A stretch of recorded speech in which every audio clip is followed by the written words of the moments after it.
Hello and welcome to the Shiny Bees podcast, a podcast for those who like their knitting, comedy and yarn in equally large measures. I'm your host, Jo Milmine, and this is episode 150, Gone to Rats.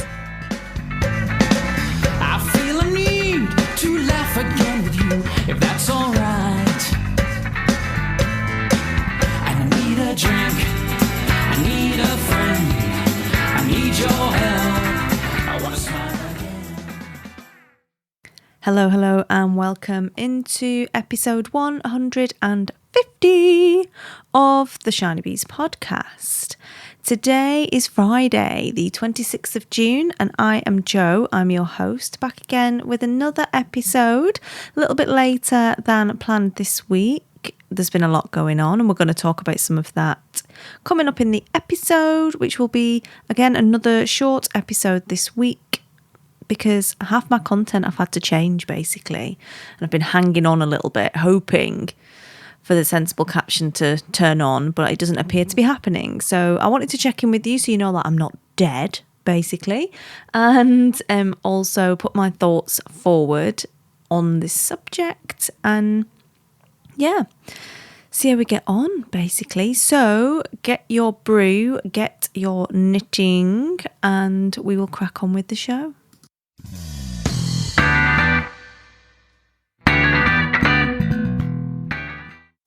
So today we're going to talk about a couple of things. My planned content for today, or rather for Tuesday as it was planned, I've decided isn't suitable for this episode currently because of a few things that are going on. So I've shelved that and had a quick replan in the meantime.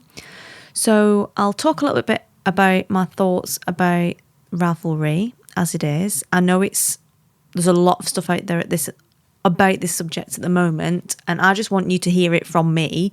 I'm not going to put it on Instagram because I just don't think it's a very good place to put out your thoughts on this. If I write anything, indeed it will be on my blog rather than on my own website.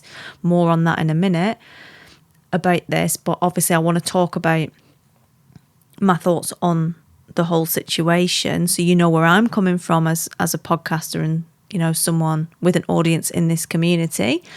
And also I'm going to talk a little bit about resin jewellery, because like I said, the content that I did have planned today has a lot of links back to Ravelry, and currently I don't think it would be responsible for me to be directing you in that direction given what's going on. So if you're not aware of the current situation with Ravelry, I did mention it last week in a, typical Jo stream of consciousness, not a throwaway comment, but I did say last week that I wasn't keen on the new Ravelry interface, that I found it quite hard work to look at it. And I wondered aloud, I wondered how accessible it is in that format. And the reason that I brought that up or thought about it is we've got pretty much sure that my little boy Sammy is dyslexic, and I've been looking into all of the different ways that can make reading easier for him, because he does find reading on a screen much easier than reading a book. Like black and white text is difficult for him. Speak of the devil, I think he's about to burst in. And he did indeed burst in. So forgive me for jumping off there. He has some beautiful writing to show me. So yeah, I've been looking into all of the different ways that we can help him become better at reading and to cope with struggling with language in particular. He has quite a significant language problem, which doesn't obviously help with that. So it was very much top of my mind when I was looking, thinking, oh, Sammy, not that he's a knitter, but Sammy would really struggle with this site. And the fact that I found it difficult to look at probably should have sounded some alarm bells in my mind about what was going on. But it didn't, because obviously I'm only thinking about stuff that's right there for me. Like a lot of people are right now. We're still, COVID's still there, guys. And during the course of the past week, it's become apparent that the site redesign that Ravelry have implemented has caused a lot of problems for people. in terms of getting migraines, getting visual disturbances, and I think 6 people was the last number that I heard have actually been triggered with seizures because of this change and because of the way that the graphics and everything else has been changed.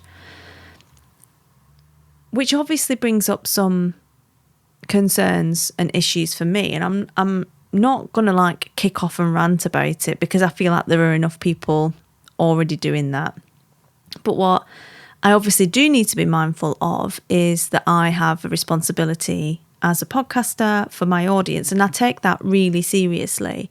Hopefully you will feel that through the podcast when I speak to you, but also if you hear me speaking on anyone else's podcasts, you will know that I take my listeners really seriously, and I do consider you all to be friends, and obviously I'm a very loyal friend and I want to look after everyone.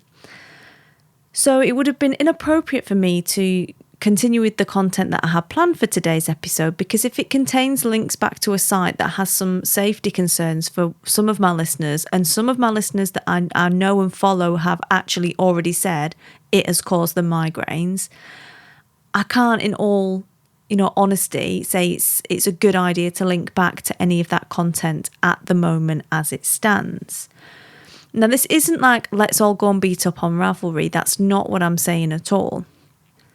When it comes down to it, Ravelry has been a massive, and the community there has been a massive part of my knitting journey, of my podcasting journey, of the friends that I've made, of the amazing designers and dyers I've discovered, the fun knitting patterns.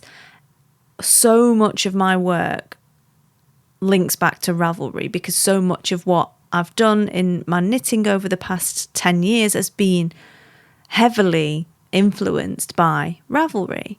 And I've interviewed lots and lots of designers, lots of dyers, shop owners in the community, and the number one resource they always say has been the best thing for them has been Ravelry.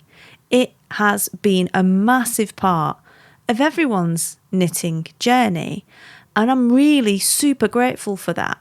Super grateful for the opportunities to learn, to connect, to support small businesses, to get my podcast out into the world to the right people, to enjoy the resource that it offers in terms of information, patterns, all of that kind of good stuff. And I fundamentally believe that this redesign was done from a really positive and good place. I don't believe people just want to be horrible and exclude people on purpose. I don't believe they do that on purpose. I don't want to believe that to be the case. However, evidence at the moment suggests otherwise. And there are people who have been part of the community who feel excluded. And for an organisation that wants to be inclusive and has that as part of a big central tenet of their brand, it's not ideal to be appearing to ignore what people have brought to them in terms of concerns. I don't understand why there hasn't been a stop caption and everything just moved back to how it was, which still wasn't that accessible but wasn't giving people migraines, and a reevaluation. There is a lot going on at the moment. I always want to give people the benefit of the doubt, and there's a lot going on at the moment. There's COVID still happening and all of the crazy that goes along with that. There's the political situations pretty much everywhere, economic issues. There is a lot going on. And it's difficult in a small team to take in the amount of input that has been sent their way on this. I'm not excusing it, but putting myself into someone else's mindset. It's there's tags all over Ravelry, there's emails, there's all of the threads, which I know are being locked. I know all of this. It's a lot. If you've been working on something for a long time, it turns out that it's a complete disaster, and now everyone's really upset with you about it. It's not out with the realms of possibility that they've just shut down because they can't take any more input on this. And it's great that everyone has rallied around the people who feel excluded. And I think that's important too, that the people who don't feel supported feel that they're being heard. And this is the issue. It's a communication issue. From my mind, they've not communicated they wanted to change things. They're not listening or appearing to listen to the communication that is coming their way. And that for an organisation that very much feels like a massive part of your life and a friend is hurtful to people. It's hurtful to me because I'm now worried that I'm going to hurt my listeners because I've got hundreds of links to Ravelry on my website. But if I remove those links, I also remove traffic that leads to pattern sales for, again, lots of designers and dyers that puts food on their table because that's the only place they're selling their patterns. And I mean, that is a whole different conversation in itself. And there's not one of my clients that I've worked with that I haven't implored to have an e-com capability on their own website away from Ravelry and anywhere else, Etsy, anywhere else where it's a single point of failure. I've always banged on about you must have another way for people to pay you that you own for these reasons. So you have control over things, but people don't always have that capability. People maybe don't have the skills or the money to do that or the capacity to do that. And so they rely on Ravelry as a gateway to take payment for their work. So if I stop sending traffic that way, I'm also stopping them making money as well. It's a really difficult situation because I don't want to prioritise anyone over anyone else. And the simple situation is Ravelry just sorts out the interface and the visuals so that people can access it. There's a very simple solution to this. Just fix it.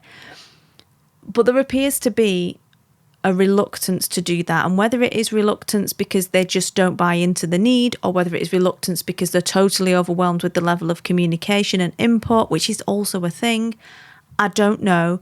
I haven't spoken to them directly personally, so I'm not going to pass judgment until I hear directly why they are not appearing to listen. But I implore them to do that. I really, really am still hoping, and it's been over a week and people are starting to lose hope. People are trying to help. People are genuinely want to help. They want to support Ravelry. They want to carry on loving Ravelry. But if we are going to be truly inclusive, that can't only extend to able people. That can't be the thing. That cannot be the case. And I don't really want to be a part of a platform that is the case on. When it's been brought to your attention, if you don't know, fine. But when it's been brought to your attention, you've got so much help. I believe that the kind of platform I would like to be part of does truly welcome everyone. So I'm going to reserve judgment for now. I won't be removing the links to Ravelry at this stage for the reasons I've stated, that I know that traffic that comes via my website also leads to pattern sales for people, and that is feeding people at a time where we have a lot of economic strife.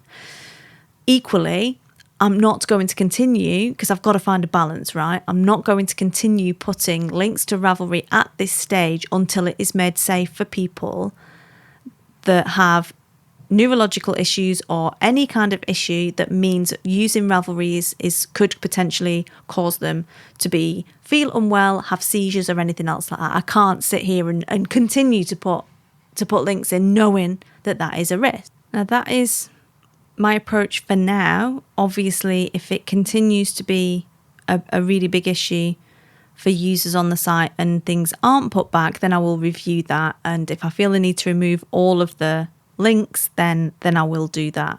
But at this stage, I really want for it to be fixed, and really hope that underneath the lack of communication, and a lack of communication is by and of itself a symptom of being at capacity or having your capacity exceeded. That is one of the first things that breaks off, is your ability to communicate beyond the inputs. I'm hoping that is the case and that it will be resolved. But as I said, I will review this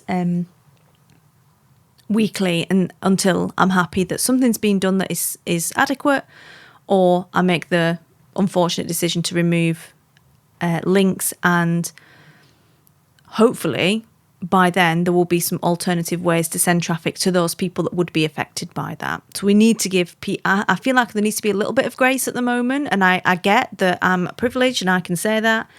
I understand that.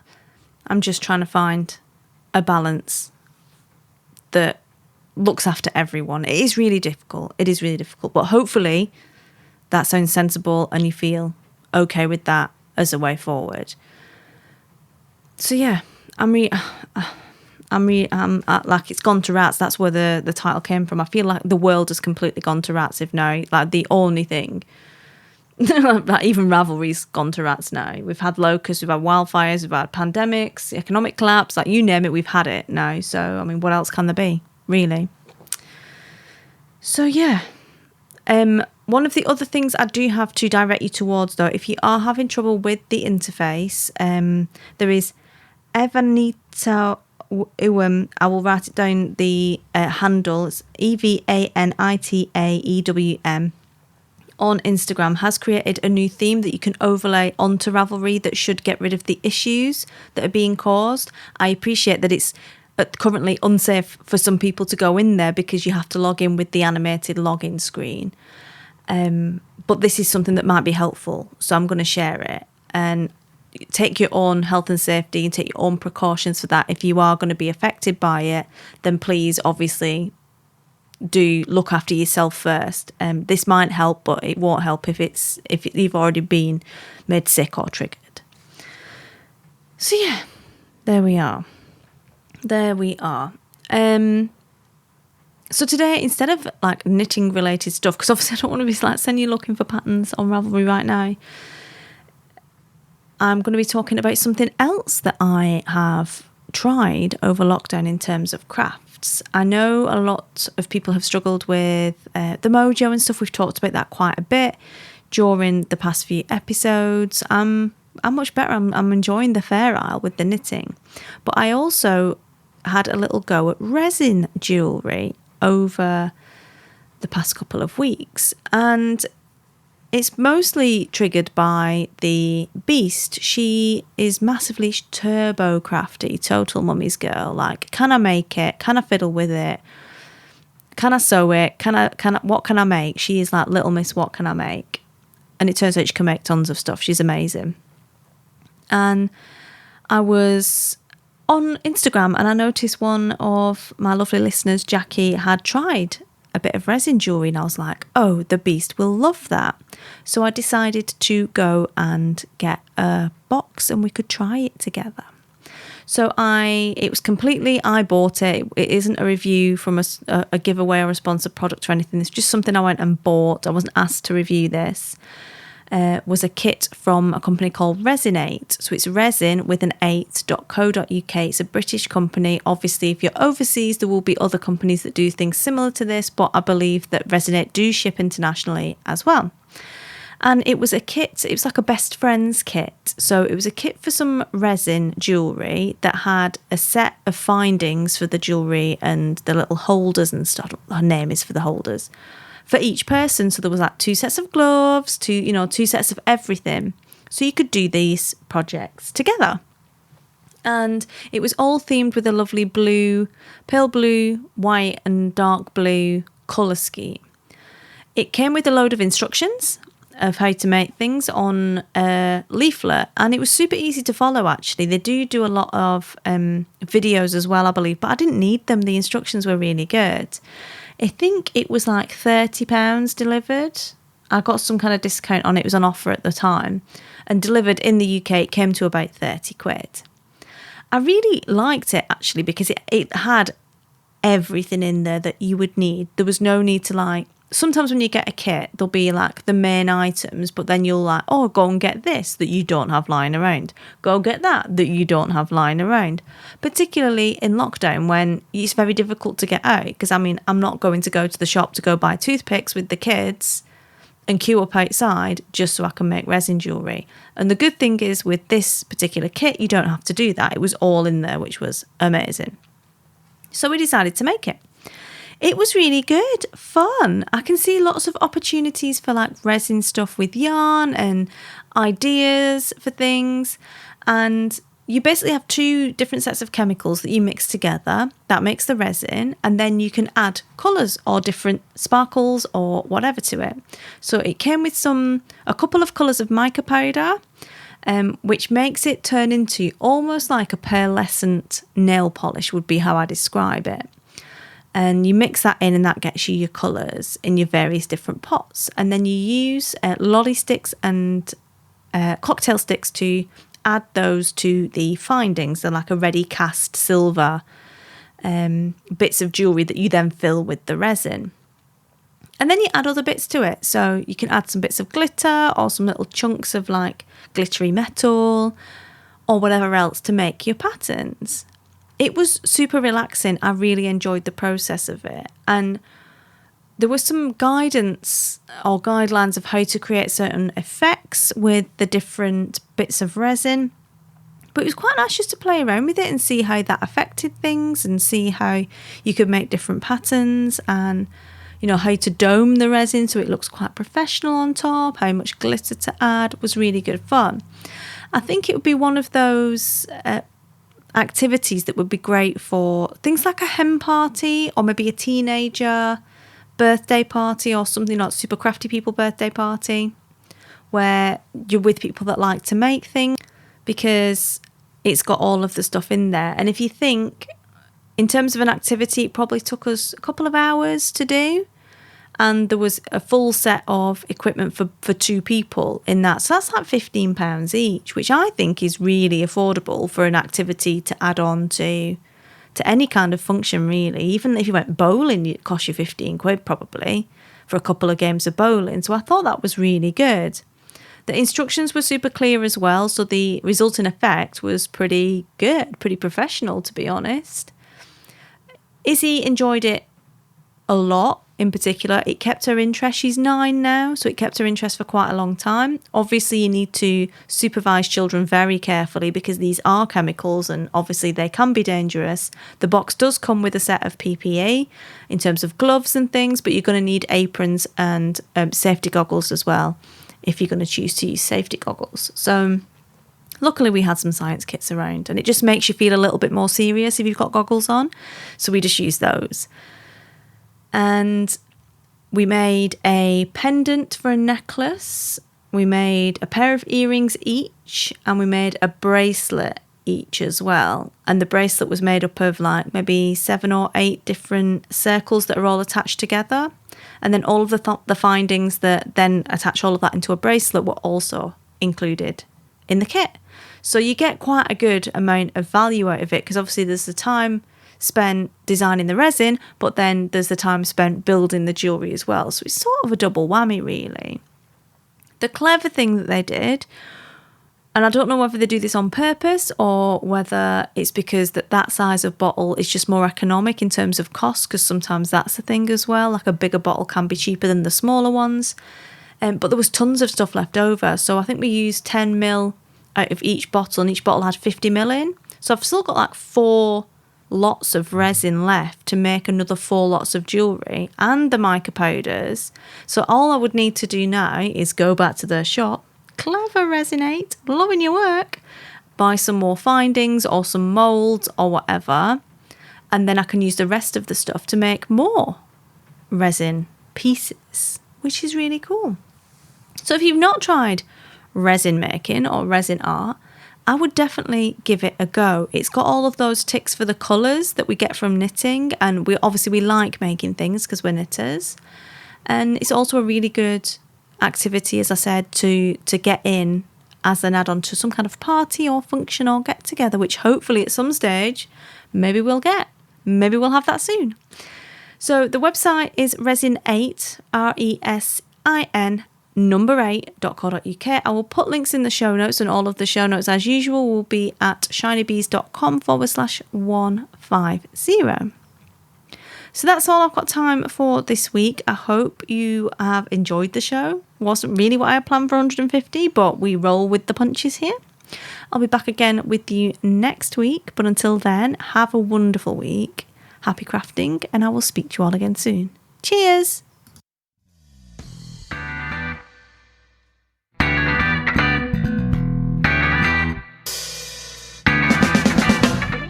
You've been listening to the Shiny Bees podcast. Show notes for this episode are at shinybees.com/150. If you've enjoyed the show, I would super appreciate it if you will leave me a review either on iTunes or your podcatcher of choice and help other people find the show.